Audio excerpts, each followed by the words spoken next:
These are 8 things you absolutely must know before you purchase your first home.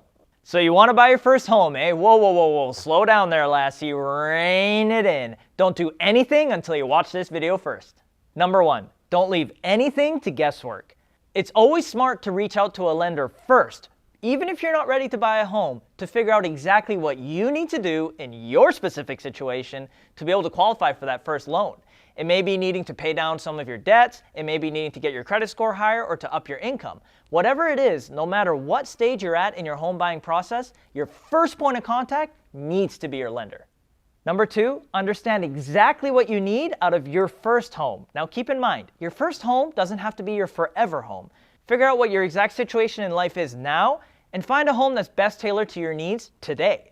Now keep in mind, you don't know what the future is going to hold. So if you're purchasing a home for 10 years from now, you don't know exactly where you're going to be in 10 years. If you start a family later on and you need more space, great. You can move out of this home, you can rent it out and purchase your next property. But in the meantime, you will have built enough equity that you can allow yourself to do that.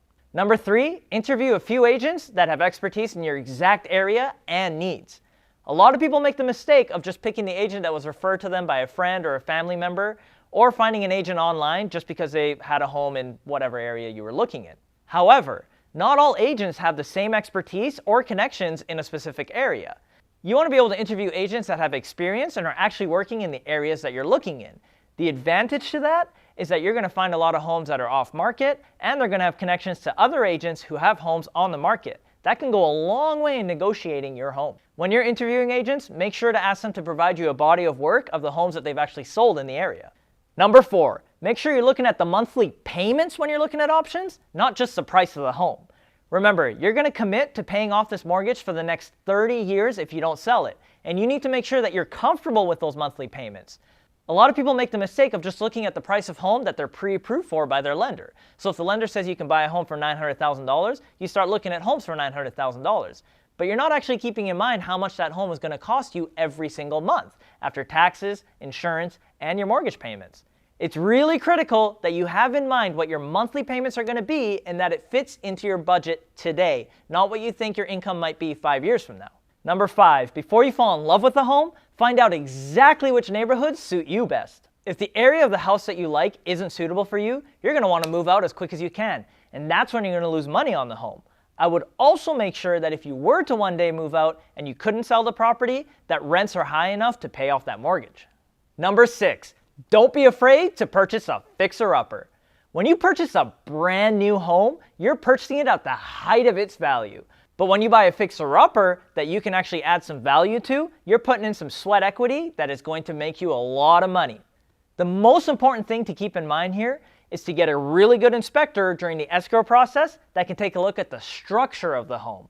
If the structure of the home is sound, that means the foundation, the roof, the electrical, then doing the stuff on the interior is actually not that big of a deal. You can remodel that easily. But if the structure has problems with it, that's going to cost you a lot of money without adding too much value. Number 7, live in your property for a period of time before doing any upgrades. A lot of people decide on what upgrades and remodels are going to do to the home before they move in. But until you live in the home for a little while, you're not going to understand what functionalities you need to upgrade. So for example, you might decide that while originally a kitchen island was what you really wanted, it's actually a better idea to keep your kitchen wide open so you can have more space. Give yourself some time, learn the nuances of the house before you make any upgrades to it. Number 8, don't expect your first home to be your dream home.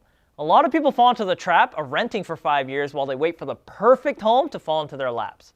The truth is, in today's market, it's going to be really hard to check off all the boxes on your first home. Instead, purchase a home that fits most of your needs today, and you can use the equity that you build on that later on down the line to purchase your dream home. So please get started by picking a category below, and please feel free to reach out to me if you have any questions real estate related.